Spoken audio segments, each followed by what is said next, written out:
불확실한 시장에 맞설 차별화된 투자 전략 11월 26일 머니쇼 플러스 시작합니다. 간밤 뉴욕 증시 3대 지수는 모두 상승 마감했습니다. 구글 제미나이로 인한 알파벳의 주가 상승도 있었고 또 메타가 구글의 TPU 구입을 검토 중이라는 소식도 있었습니다. 오늘 국내 증시도 양시장 모두 2% 넘게 올랐는데요. 월요일, 화요일과는 다르게 시간이 지날수록 힘이 더 붙는 모습이었습니다. 네, 외국인이 매수로 드디어 돌았죠.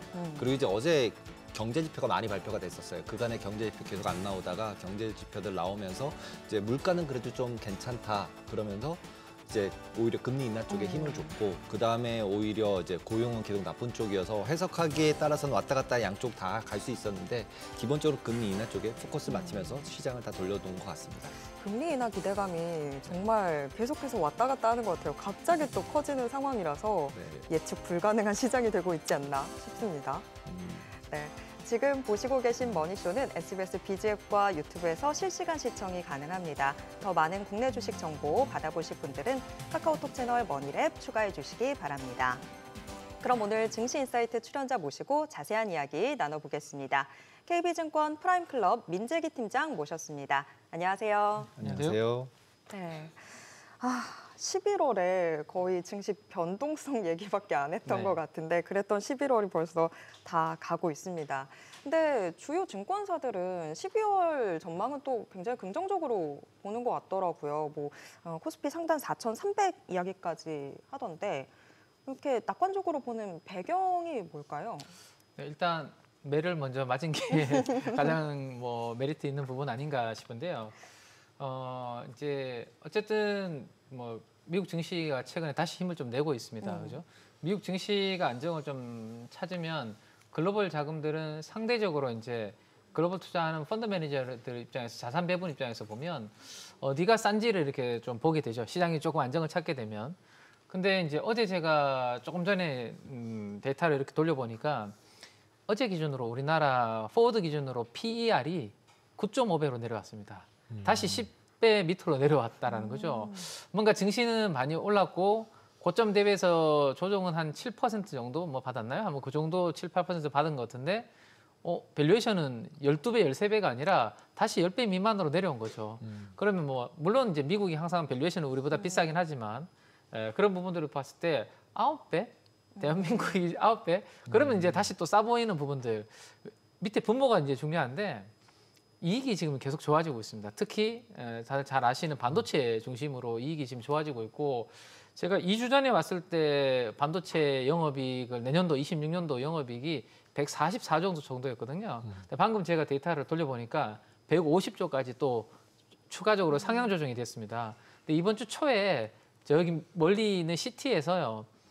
우리나라 반도체 2개 기업 내년도에 210조 벌 거라고 지금 이야기가 나오고 있죠. 210조. 네, 그래서 그것도 상향 조정이 된 겁니다. 그래서 지금 반도체 슈퍼 사이클로 인해서 분모의 이익은 지금 올라오고 있는데 위에 있는 주가는 지금 말씀하신 대로 조정을 받으니까 밸류에이션은 오히려 지금 싸지는 그런 부분들이 또 하나 역할을 하고 있는 것 같고 이제 EPS가 있다면 이제 PER 쪽인데 지금 국회 쪽에서는 계속해서 지금 상법 개정과 관련해서 자사주 소각이라든지 배당소득 분리과세 이런 부분들을 통과시키기 위해서 논의가 계속 이야기가 뉴스에 나오고 있죠. 이거는 이제 PER 멀티플을 좋게 만들어줄 수 있는 부분이죠. 그래서 우리가 과거에 20년 놓고 이렇게 봤을 때 실적도 좋아지고 PER 멀티플도 같이 좋아지는 구간이 그렇게 흔하지 않거든요. 근데 지금이 딱 그런 구간이라서 단기적으로 또 낙폭 과대한 부분이 12월 정도 되면 미리 먼저 매를 좀 맞았으니까 좀 좋아지지 않겠나라는 게 대부분 이제 증권사들의 생각들인 것 같습니다. 그리고 이제 지금 구글 제미나이 3로 이제 모두 다 집중되면서 오히려 이제 TPU란 단어를 또 많이 들어보고 있잖아요, 저희가. 그다음에 이제 그거 관련주들이 급등을 하고 있고 우리나라도 이게 계속적으로 유지가 가능한 건가요? 근데 이게 우리가 너무 증시가 좀 심한 것 같아요. 이게 뭐라 해야 되나 하나가 나오면 하나 쏠림이라. 네, 그게 우리 증시만 그런 거. 근데 최근에 미국도 약간 그런 움직임은 있었거든요. 네, 근데 같이 공존해야 되지 않을까라는 생각입니다. 그러니까 지금은 엔비디아의 GPU가 확 없어지고 구글에서 만든 TPU라든지 에이직 반도체라고 하잖아요. 내 입맛에 맞는, 내 쓸모에 맞는 주문형 반도체 쪽 시장이 확 커지고 이게 아니라 GPU는 GPU대로 필요하고 그다음에 이제 일부 또 GPU가 너무 비싸서 못 쓰는 쪽 그리고 그 GPU만큼의 성능이 필요하지 않은 부분들도 있거든요. 네. 예를 들어서 우리가 GPU면 제가 조금 뭐 아직은 배가 안 고플 시간이긴 한데 GPU는요 요리사로 따지면 한식, 중식, 일식 다 잘할 수 있는 게 GPU고 두루두루. 네, 두루두루. 근데 지금 구글에서 만든 TPU는 그냥 AI 학습하고 추론하는 정도 여기에서만 잘하는 부분인 거거든요. 그러면 나는 그것만 필요한데 굳이 저렇게 필요 없는 거죠. 그래서 이게 필요한 쪽은 이쪽으로 가면 되니까. 그래서 지금 우리가 갑자기 엔비디아가 뭐 판도가 이제 TPU로 넘어가고 이런 부분 아니고 구글에서도 이야기했습니다. GPU도 당연히 지금 필요하다 이야기했기 때문에 너무 극단적으로 움직이는 그런 부분들이 저는 단기적으로 움직임이 있을 수 있고요. 또 하나 이제 엔비디아의 밸류 체인으로서 많이 올랐던 부각됐던 부분들은 약간 센티가 이제 약해졌을 뿐이지 또 이제 뭐 엔비디아 이따가 실적 잘 나오고 또 그러면 언제 그랬냐는 듯이 또 다시 주가는 이제 원위치 할 가능성이 높기 때문에 저는 뭐 단기적으로 변동성에 너무 신경 쓰기보다는 GPU는 GPU대로 TPU나 AG 반도체 쪽의 밸류 체인은 밸류 체인대로 같이 이렇게 좀 보는 게 맞지 않을까라는 생각입니다. 너무 휩쓸리지 말자. 네. 근데 또 외국인들 오늘 코스피에서는 계속 외국인들이 매수세 보여주긴 했지만 11월 들어서 외국인 매도세가 좀 거셌던 상황이잖아요. 네. 근데 반도체 대신에 바이오 쪽으로 외국인들이 좀 쏠리는 것 같더라고요. 특히나 셀트리온을 좀 많이 매수했던 상황인데 외국인들의 셀트리온 사랑은 어떻게 봐야 될까요? 셀트리온 사랑이 이제 오래간만에 다시 또 다시 네, 되는 것 같은데요. 일단 우리나라 반도체 섹터가 좀 쉬는 구간에서 미국에 있는 헬스케어 섹터는 상대적으로 상당히 견조했습니다. 대표적으로 이제 우리가 잘 알고 있는 그 마운자로 같은 이 비만 치료제 쪽에 1112 같은 차트 보시면요. 거의 뭐 코스닥의 급등주처럼 지금 1112 주가 올라가고 있거든요. 근데 1112뿐만 아니라 미국에 있는 헬스케어는 상대적으로 좀 방어주적인 성격이 있지 않습니까? 근데 미국도 지금 뭐 달러의 약간의 이슈, 뭐 금리 인하에 대한 불확실성 이런 부분들 때문에 증시 변동성이 컸는데 거기에서 헬스케어가 상대적으로 방어주적인 성격을 띄었고요. 셀트리온이 하고 있는 본업을 우리가 좀 생각을 해봐야 되는데 셀트리온은 아무래도 이제 바이오 시밀러라는 부분을 하고 있죠. 그러니까 이제 경기가 좀 만약에 좀 불투명할 때 상대적으로 이제 이익을 좀 잘 방어할 수 있는 쪽이 제약 내에서 카테고리 쪽에서는 그래도 바이오 시밀러 쪽을 방어주적인 성격이 있다라고 볼 수 있을 것 같고 그다음 우리 코스닥에서 이제 바이오 중에 대장주는 알테온이잖아요. 알테오젠. 예. 근데 이 진펜트라라는 이 부분도 지금 피하 주사 쪽으로 이제 하는 건데 이게 보험사 등재가 되면서 거기에 따른 이제 뭐 숫자를 좀 기대해 볼 수 있는 모멘텀도 있다 보니까 약간의 미국의 성격에 지금 미국의 헬스케어 섹터의 성격도 맞고 그다음에 약간의 불확실성이 지금 있는 구간에 변동성이 크니까 헬스케어에서 방어주적인 성격도 우리나라에서 찾다 보니까 그런 뭐 SC 제형과 관련된 그런 피하 주사 제형의 이 부분도 맞물리면서 오래간만에 제가 봤을 때는 셀트리온 쪽으로 외국인 수급이 좀 들어오고 있는 게 아닌가 이렇게 좀 말씀을 드릴 수 있을 것 같아요. 네. 그리고 이제 환율 계속 얘기가 제일 불안하다 그러고 있잖아요. 그래서 1,500원 가냐 안 가냐 뭐 개입을 했다 안 했다 네. 이런 상황인데 실제로 이 환율이 외국인이 한국에 투자를 더 늘리고 줄이는데 영향을 계속 주는 요인으로 봐야 될까요? 단기적으로 보는 외국인들 입장에서는 당연히 신경을 쓸 수밖에 없을 것 같습니다. 뭐 그냥 그 우리나라에 투자하지 않고 소비하는 외국인들 입장에서 보면 예를 들어서 뭐 1달러를 가지고 올리브영을 갔는데 그 뭐 이렇게 토너라 그래야 되나요? 뭐 오그레 이렇게 닦는 거 뭐 있잖아요. 그런 거 있죠. 네. 그걸 한 개 살 수 있다면 환율이 계속 올라가 버리면 와서 이제 2개 살 수 있고 3개 살 수 있는 거거든요. 우리나라 여행을 좀 저렴하게 즐길 수 있는 그런 부분들이 되는 거죠. 근데 그게 소비가 아니라 투자를 하게 됐을 때는 1달러를 가지고 우리나라 주식을 샀잖아요. 원화로 바꿔서. 근데 나중에 언젠가는 빠져나가야 되지 않습니까? 근데 1,000원 주고 뭐 샀는데 나중에 1달러 바꾸려고 하는데 1,500원 줘야 돼. 그러면 환손실에서 이미 깨지고 이제 출발하는 거니까 보통 외국인들 입장에서는 내가 투자하려고 하는 국가의 통화가 추세적으로 좀 강세일 때 훨씬 더 좀 유리한 부분이 있죠. 왜냐하면 일단 환율에서 안 깨지니까. 네. 그리고 그 자본 차익은 그 다음에 이제 또 플러스 알파로 내는 건데 최근에는 이제 우리나라 환율이 계속 올라가니까 사실은 이제 그런 부분이 부담이 될 수는 있거든요. 근데 지금 이제 조금 적극적으로 정부에서 이제 개입을 하시는 것 같아요. 그죠? 여기에서 지금 이틀 연속으로 이제 환율이 지금 막힘이 나타나고 있는데 그럼 이 정도 수준에서 더 이상 올라가지 않고 앞으로 이제 원화가 강세로 좀 만들어질 수 있다는 기대감이 외국인들이 누군가는 생긴다면 최근 한 11조 정도 팔아놨다고 말씀하셨잖아요. 그럼 팔아놓은 부분 중에서 일부 좀 사서 원화 강세 나타나면 여기서 깨질 확률은 또 낮아지니까 뭐 그런 생각들을 하는 외국인들 입장에서는 지금 구간에서는 한번 사볼 만할 것 같은데 근데 이게 우리나라에서 방어한다고 사실은 환이 단기적으로는 방어되지만 중장기적으로는 결국엔 글로벌 흐름에 네, 따라가는 경우를 저는 많이 봤기 때문에 이번에 우리나라에서 그 부분은 잘 좀 했으면 좋겠는데 저는 괜히 네. 또 괜히 뭐 영득인 돈만 건- 낭비하면 또 아깝잖아요, 그죠? 네. 글로벌 추세를 좀 따라가야 될 것 같은데 어쨌든 지금 방어된다는 생각에 외국인들은 좀 들어올 수 있는 구간은 되지 않을까 그렇게 생각하고 있습니다. 또 지금 한 가지 여쭤보고 싶은 게 그 아시아 최고 부호 안바니 회장과 이재용 회장의 만남 이 부분도 좀 뭐 개인적인 친분이 있어서라는 부분들 좀 부각되는 건 알겠는데 사실 더 궁금한 건 이게 실질적인 비즈니스로 연결될 수 있냐 뭐 좀 제대로 수주가 나올 수 있냐 이 부분이잖아요. 근데 안바니 회장 사실 읽어봐도 어떤 분야에서의 활동을 하는 그 기업들인지도 잘 모르겠고 그래서 어떤 뭐 수주 기대감도 어느 분야에서 나오게 될지도 좀 어떤 식으로 전망을 해볼 수 있을까요? 일단은 그 네트워크 인프라 쪽 기대가 좀 있는 것 같아요. 우리가 2018년도와 19년도에 5G 인프라 한번 사이클이 있었습니다. 그리고 지금 내년도 정도에 우리 6G 이야기가 지금 좀 나오고 있거든요.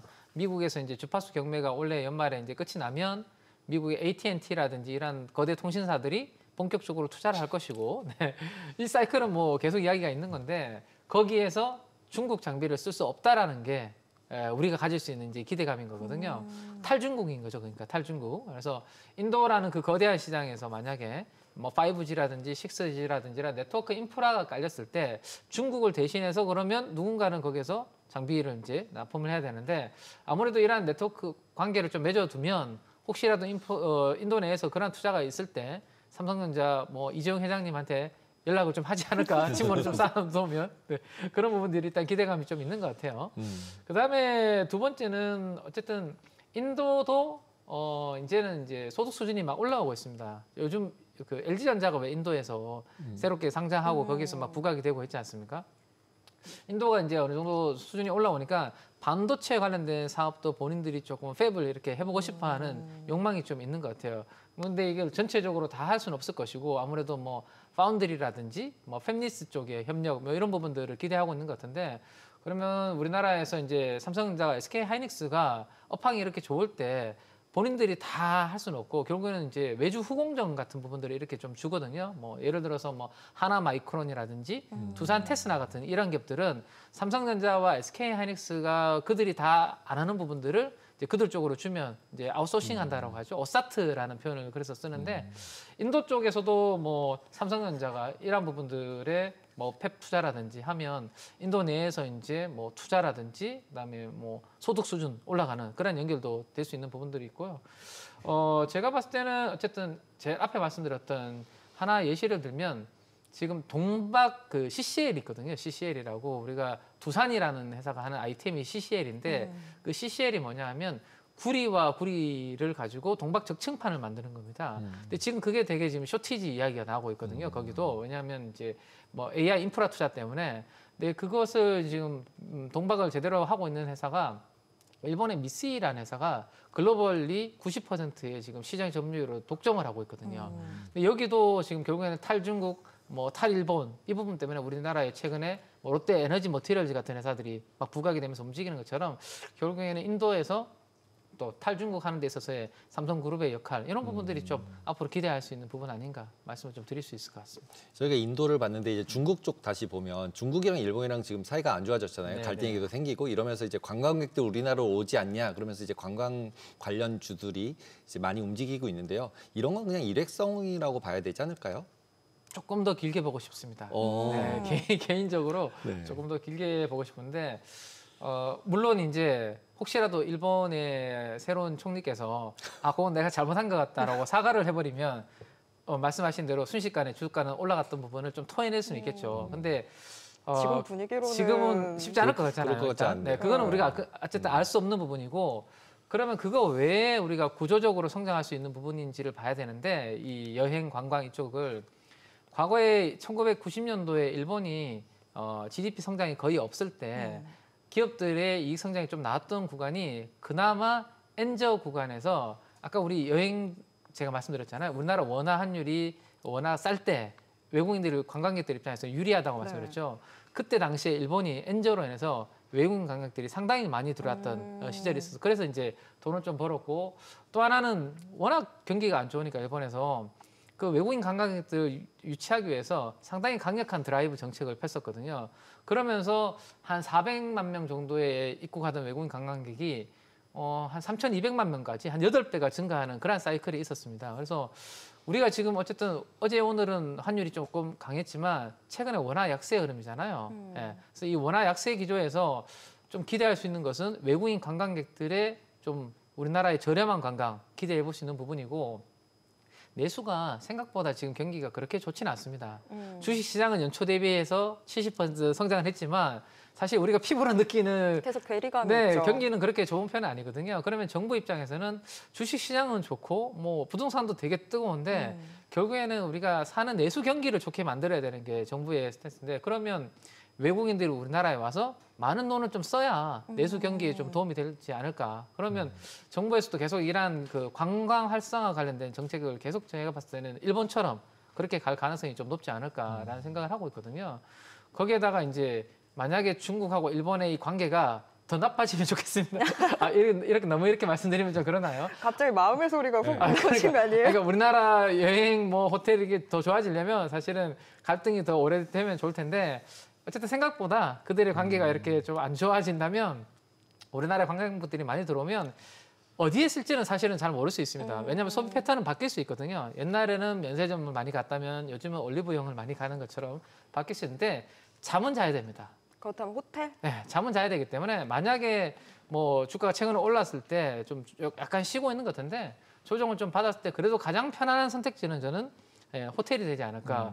카지노는 물론 이제 갈 수도 있고 안 갈 수 있는데 뭐 원래 가시는 분들은 늘 가시겠죠. 근데 잠은 무조건 자야 되니까 좀 그중에서도 카테고리 안에서도 조금 쉬운 쪽을 생각해 본다면 숙박 쪽이 되지 않을까. 뭐 이렇게 갑자기 앞으로 드는 생각이 그 이전에 뭐 중국에서 몰려올 때 네. 명동에 있는 쇼핑몰들이 전부 다 호텔로 바뀌었잖아요. 네네네. 그다음에 다 망했잖아요. 네네네, 맞습니다. 아직은 그러면 그 호텔들이 이제 운영이 되기 시작을 다시 하고 그러면은 뭔가 다른 호텔업이나 이게 연동이 될까요? 최근에 그 네. GSP&L이라든지 우리 파라다이스라든지 네. 뭐 호텔 객실 가지고 있는 기업들 있잖아요. 이 기업들이 또 이 쇼티지라는 단어가 요즘 모든 산업에서 지금 나오는 것 같은데 지금 삼성전자하고 SK하이닉스가 지금 잠깐 쉬고 있지만 이익 전망치가 계속 올라가는 이유가 증설을 지금 당장 한다고 하더라도 1, 2개월 만에 그게 안 되는 거잖아요. 빨라도 1, 2년 뒤에 증설이 될 거기 때문에 이익 전망치가 올라가는 것처럼 호텔이 이제 과거에 좋을 때 이제 지어놓은 게 있긴 한데 워낙 그동안 좀 안 좋았었고 그쵸. 안 지었고 지금부터 더 짓는다고 하더라도 또 밀려 시간이 들어오는 걸리고. 관광객들을 소화하기에는 지금도 약간 쇼티지인 부분이 있기 때문에 최근에 제 지인분 중에서 또 이 객실을 마포 쪽에서 이렇게 예약을 하려고 했는데 이미 만실이라서요. 그리고 과거 대비해서 가격대 자체가 이미 올라가 있고. 또 방이 없대요. 또. 네네. 그래서 그런 부분들은 아까 우리 원화 약세의 기조와 정부의 이 내수 성장의 이 기조가 계속 이어진다면 좀 구조적 성장을 보일 수 있는 섹터가 될 수 있어서 생각보다 조금 더 길어질 수도 있지 않을까 생각하고 있습니다. 그러면 조선주도 좀 얘기해 볼까요? 여태까지 우리가 마스가 얘기를 했었는데 오늘 나오는 뭐 헤드라인들 보면 이제는 마스가라고 쓰고 코시가라고 읽어야 된다. 뭐 이런 이야기들도 나오던데 정부도 지금 중국을 조선업에서 제칠 수 있는 기회다. 뭐 이런 식으로 해주고 있습니다. 조선업 어떻게 봐야 될까요? 우리가 상반기의 주도주들이 이제 조선, 방산, 이제 원전 쪽이었잖아요. 이제 반도체가 어쨌든 이제 새로운 또 9월달, 10월달 시세를 내면서 그들은 지금 좀 새로운 모멘텀이 없어요. 그러니까 뭔가 이게 좀 새로운 임팩트 있는 트리거가 나와줘야 되는데 이미 알고 있는 그러한 키워드들, 그리고 뭐 내년도부터는 다시 LNG 수주 받겠지, 뭐 이런 정도 우리가 다 알고 있는 부분이거든요. 그나마 제가 최근에 체크한 것 중에 괜찮은 쪽이 탱커 쪽인 것 같습니다. 지금 가격이 우리가 유가가 그렇게 비싸지 않거든요. 근데 이제 탱커 쪽은 사실 이렇게 가격이 좀 쌀 때 많이 이제 또 물량 확보하려는 그런 수요도 있고 그다음에 이제 우리 그림자 선박이라고 하잖아요. 예. 뭐 유령 선박이라고 하죠. 그런 네. 부분들을 이제 계속 단속을 하다 보니까 약간 탱커 쪽에서는 운임 지수가 지금 계속 올라가고 있는 상황입니다. 아무리 내가 이제 선주라고 하더라도 돈을 좀 벌어야지 내가 발주를 낼 수 있는 거거든요. 근데 이제 탱커 쪽은 가격이 사실은 급등하다 보니까 좀 뭔가 배를 새롭게 발주할 수 있는 돈들이 지금 좀 들어오고 있다 보니까 최근 탱커 쪽에 수주가 들어오고 있고 우리나라에서 최근에 공시를 이렇게 뒤져보시면 탱커 수주들이 들어오고 있습니다. 그러면 우리가 도크라고 하잖아요. 그죠? 그러면 슬럿이라고 이야기하죠. 그런 부분들이 지금 2027년 정도까지는 채워져 있다고 생각하고 있는데 만약에 탱커 같은 이런 수주 사이클이 조금 더 계속 이어지면 28년도 그리고 LNG도 만약에 내년에 들어오면 거의 29년도까지 이제 슬롯이 채워지는 그런 부분들이 나타날 수도 있거든요. 근데 그런 것들이 어느 정도 좀 표면적으로 조금 더 구체적으로 좀 나와야 제가 봤을 때는 다시 좀 주도주의 움직임이 나타날 수 있지. 너무 우리 안보적인 측면, 그다음에 뭐 반도체 움직이기 전에 조방원 이런 성격으로 한번 강하게 움직였는데 지금 새로운 모멘텀이 좀 부족해서 쉬고 있는 구간인데 제가 방금 말씀드렸던 탱커라든지 LNG 관련된 이런 부분들이 수주가 더욱더 본물처럼 터지면 저는 다시 또 힘을 낼 수 있는 그런 부분들은 충분히 있을 것 같습니다. 네. 그리고 이제 네이버 파이낸셜이나 두나무 같은 경우 이제 드디어 이제 포괄적 합의를 한 것 같은데 교환하는 걸로 뭐 1대3 뭐 이 정도로 하는 것 같은데 실제로 이 둘이 합쳐지면 카카오 또 은행 이런 데랑도 다 무슨 경쟁 관계가 되고 막 이런 것처럼 현재 그려지고 있잖아요, 스토리가. 어떻게 보세요? 그러면 네이버 같은 경우는 어떻게 보면은 금융 그룹이 될 수도 있는 거고 그 페이먼트에 관련해서 그랬을 경우에 이제 은행과의 관계, 뭐 카카오와의 관계 이런 건 어떻게 보시나요? 사실은 저도 뭐 그렇게 미래를 뭐 잘 못 보지만 조금 두려운 대상인 거죠. 우리 금융회사, 금융그룹, 기존 네, 입장에서는. 저도 이제 KB금융그룹 내에 이제 속해져 있으니까 이러한 이제 회사들이 성장을 했을 때 과연 우리들하고는 어떤 상대가 되는 거지? 뭐 이런 고민들을 좀 하긴 되는데 어쨌든 키워드는 너무 우리에 가까운 데 있는 것 같습니다. 국민 포털이고요. 네이버는.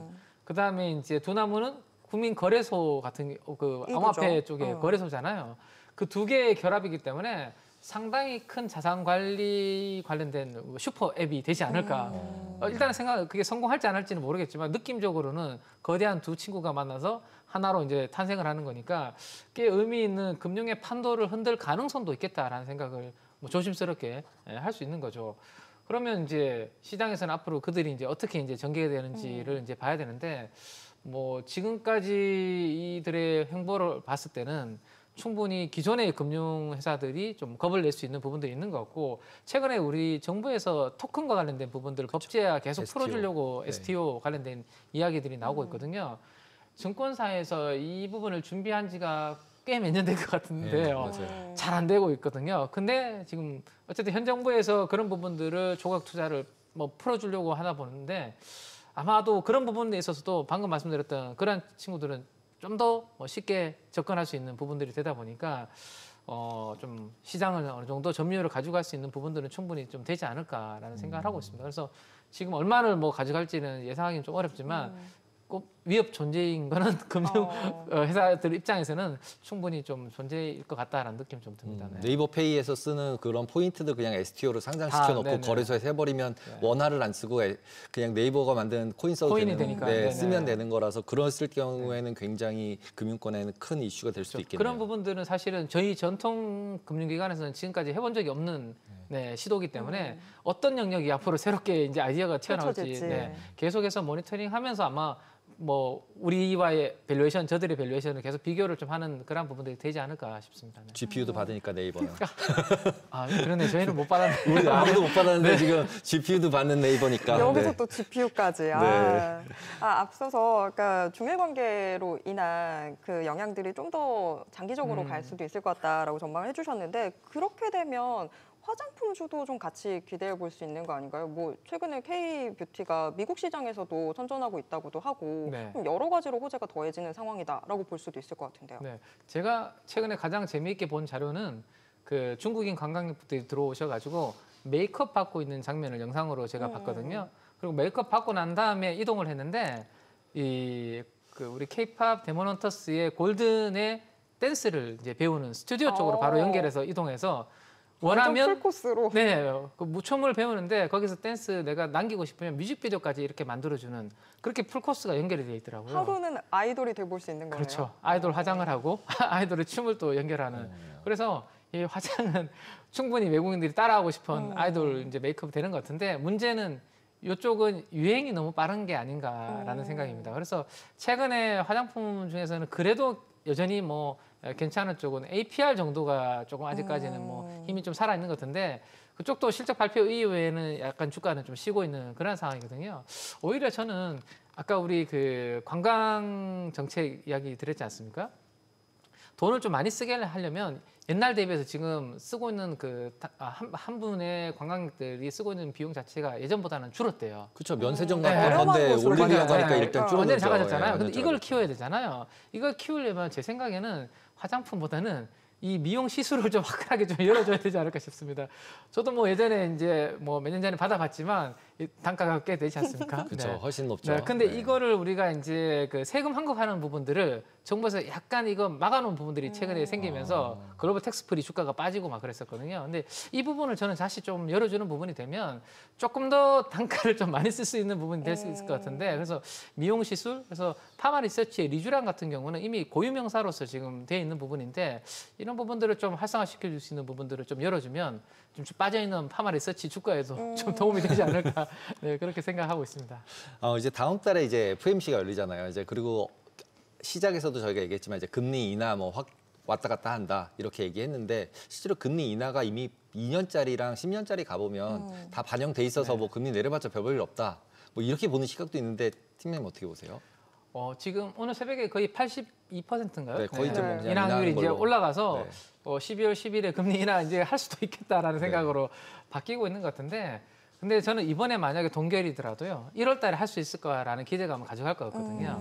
뭐 지금 차기 연준 의장으로 다시 부각되고 있는 이 분이 어쨌든 트럼프 또 패밀리 뭐 캐비넷을. 같은 성격을 가지고 있는 분이니까 그 트럼프가 원하는 대로 결국에는 통화 정책이 만들어질 가능성이 높고 올해 12월에 하더라도 내년도에도 어쨌든 약간의 금리 인하에 대한 기대감을 시장에서 가져갈 수 있는 부분이 될 것 같아서 제 생각에는 뭐 일회성으로 끝나기보다는 내년도도 금리가 뭐 조금 이렇게 인하될 수 있는 경로로 간다라면 성장주들한테는 나쁘지 않은 그런 부분들이 좀 될 것 같거든요. 그래서 오늘도 보면 제약바이오가 의외로 또 세게 상당히 지금 움직임이 나타나고 있는데 연말 연초에는 어쨌든 제가 지난번에도 한번 제약바이오를 ETF라도 좀 보시는 게 좋겠다라고 말씀드렸던 것 같은데 금리 인하에 대한 스탠스가 이렇게 뭐 명확하고 의장도 뭐 그런 입맛에 맞는 분으로 한다는 이야기가 나오면 성장주, 바이오라든지 이런 성장주들은 연말 연초에는 계속 좀 봐야 되지 않을까 그렇게 말씀드릴 수 있을 것 같습니다.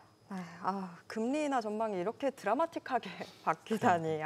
네. 성장주들, 제약바이오 같이 좀 챙겨보도록 하겠습니다. 오늘 말씀 여기까지 듣겠습니다. 고맙습니다.